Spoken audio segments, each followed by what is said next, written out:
Hello everyone, you're watching PokerNews.com and welcome back to the end of our coverage of the EPT Season 13 in Prague and the end of our coverage of EPTs in general. For that matter, I am with three-time bracelet winner Benny Glaser, who also has been crushing it here in Prague. By the way, did really well at the WPT, took down a couple side events here, and in fact, one of the newest events that we've been talking about this week is the PLO 3-2-1 event, in which this one you were runner-up, am I right?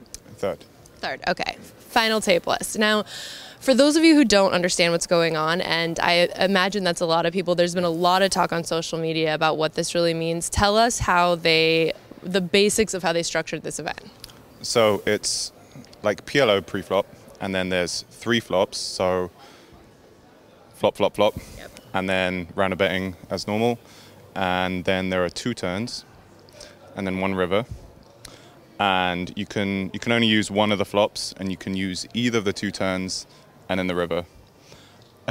So there's like a ton of combinations that you can use, but you can use any of the flops and any of the rivers. Because when I originally played it a couple of months ago, you could only use like in specific combinations with the first flop and the first turn.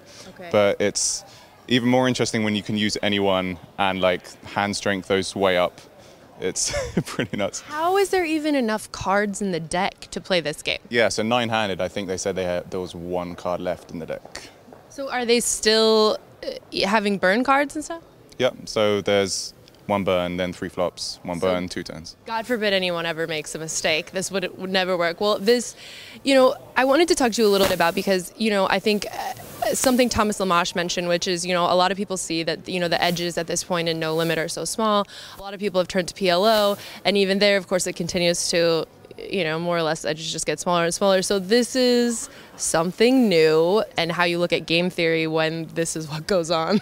Yeah, there's actually quite a lot of adjustments that like should be made, like because a regular like PLO hand, let's say 4, 5, 6, 7 double suited, which would be good in PLO, isn't so good in this game basically, because the likelihood that the board is going to pair in some description means, and like it's that absolute strength of hand is best, so it's likely that full houses are going to be the best hand most of the time. So basically the value of pairs goes up in this game, and like the value of connectors is going down. Yeah. I mean, get out of here with this. So tell me a little bit then in terms of, you said you've played a game similar to this already, which I think even that gives you like some moderate edge. But in terms of how it felt playing this with all the other players, I didn't recognize really any names. So were people talking about it and kind of trying to figure out what was going on and what makes sense? Yeah, for sure. There's a lot of that. And it was pretty interesting. Like, let's say in normal No Limit Hold'em or PLO, like people just check up like instantly or something. And then this game, there's people are just like staring at the flop for like 30 seconds to just like work out exactly what their best hand or what like, their best draw could be.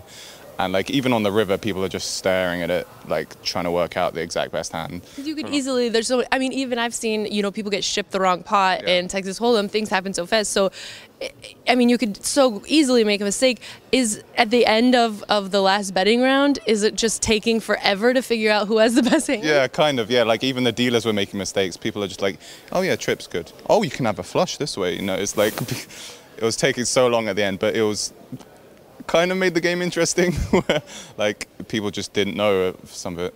You're having to stay really sharp. Well, yeah. Thomas Lamache said that they're definitely going to look at keeping this going. So is this something that you'll continue to pursue and try to find, ways to tweak moving forward? Definitely. It was really interesting and a lot of fun for sure. Yeah.